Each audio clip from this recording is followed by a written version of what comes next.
My name is Kelly, and today I just want to talk to you about my daughter's treatment that we've been doing and how it's been working for us. I hope that some of this might work for you guys. However, I'm not a doctor and I'm not a professional. I'm just a mom who has a daughter with misophonia and happened to have some success with our treatment. So first, I just want to say that I highly recommend that children with misophonia get therapy. As soon as we recognized my daughter with having more severe signs of misophonia, like at first we didn't really think it was that bad, but after, we started therapy about 5 or 6 months ago, so she's been showing symptoms for about a year and a half, but when it got bad enough, we put her into therapy. And we're lucky enough that we do have a therapist that specializes in misophonia. However, don't be discouraged if you can't find a doctor who specializes in this condition. A lot of them are willing to work with you, so just be hopeful. Give them literature about the condition. Sometimes we have to educate these therapists and doctors because they don't know everything. So it's good to give them a printout. And even with my daughter's therapist, we had to tailor the therapy to fit my daughter because not every child with misophonia is going to be the same.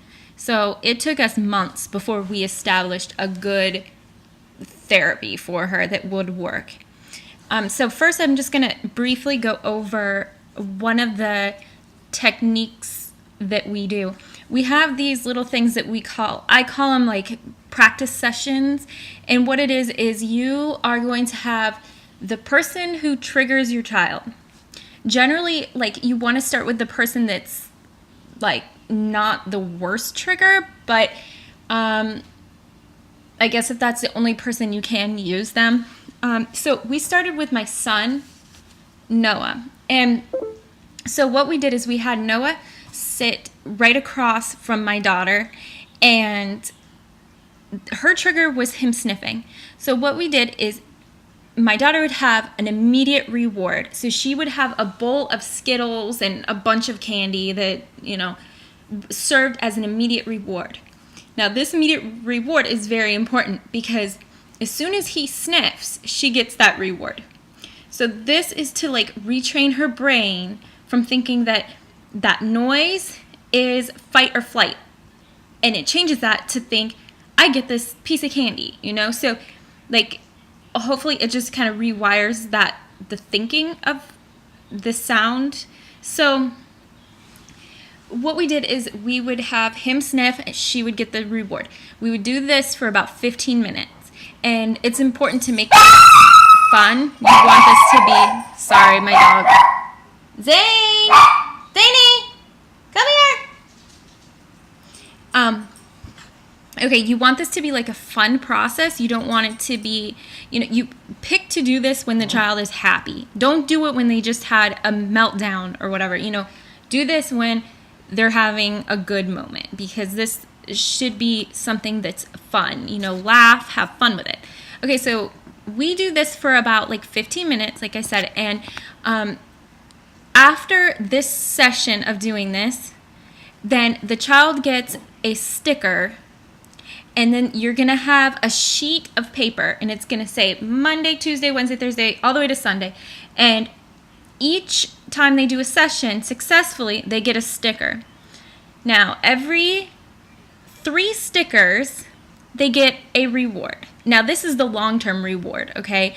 The short-term reward is the candy that they get immediately as they hear that trigger. The long-term reward is going to be you just want to get a piece of paper. So you're going to have your calendar here that's going to have the actual stickers on it, okay? And then you're going to have this sheet of paper that's the rewards. Now, you want this to be right next to the sticker sheet because then they can visually see what they're working for. And this was very exciting for my daughter. She was just thrilled about getting her rewards. Some of them are just go pick out something at the dollar store. extra time on the iPad, you get $1, things like that. Okay, so we did make the mistake once of saying you get a hamster, and she got a hamster and now doesn't play with it. So make them like stuff that, isn't going to be major rewards. Okay, so anyway, that was very helpful for us. Like, this technique worked very well, and she had fun with it. So that's just one of the things that you can try for your child. Okay, so we went over therapy. This is important. We went over this technique with the reward system. Also, I just want to say, environmental changes in your house are going to be very important. You want to try to minimize anything that's going to create anxiety and stress in your house. That's going to be like clutter. If your house is cluttered, try to declutter it. My house always looks like a hurricane or tornado went through it. So I have to try to make sure that, it's cleaned up. There's no toys everywhere, because this causes anxiety, having the clutter.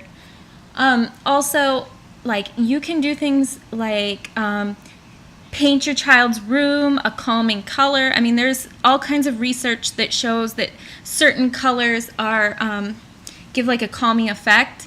So you can do that. Oh, my hair. Okay. You can also put stars, glow in the dark stars on the ceiling. You can get a table fountain that it's just calming, waterfall sound. You can also, there's different apps you can download for calming music. So just try to make your environment as calming as you can. Also, can you hear that rain? It's like a hurricane out there. Okay. Anyway, so what was I going to say? All right, so reduce the stress. Also reduce your stress. The more stressed you are, the more stressed your child's going to be, and the more stressed your child's going to be, the worse their triggers are going to, their response to triggers are going to be. So I try to hide that I'm stressed, and by doing that, you take a hot bath, something, you have to just make sure that your stress is lower. Also, another thing that I do is I try to be goofy, funny, and just have a good time as much as we can. From the time my daughter gets home, I have an activity to do to keep her mind busy. I'm just being a complete goofball. If you, I'll just dance around the house, we play jokes on each other, we'll do pranks on each other. We just try to make, light of the day. Just try to make it fun and funny, because laughter is the best medicine. And so that's a really big part of this in helping my daughter with her anxiety. Another option for parents is medication. I know that this is a very controversial topic, and I don't really want to get into what we've done personally, but the decision to medicate your child is a very tough one. But just keep in mind that you have to weigh the risks and the benefits, and sometimes there is that slight increased risk of suicidal thoughts with these anxiety medications like Prozac. The chances are very slim, and you just have to remember that what is your child's outcome going to be without the medication?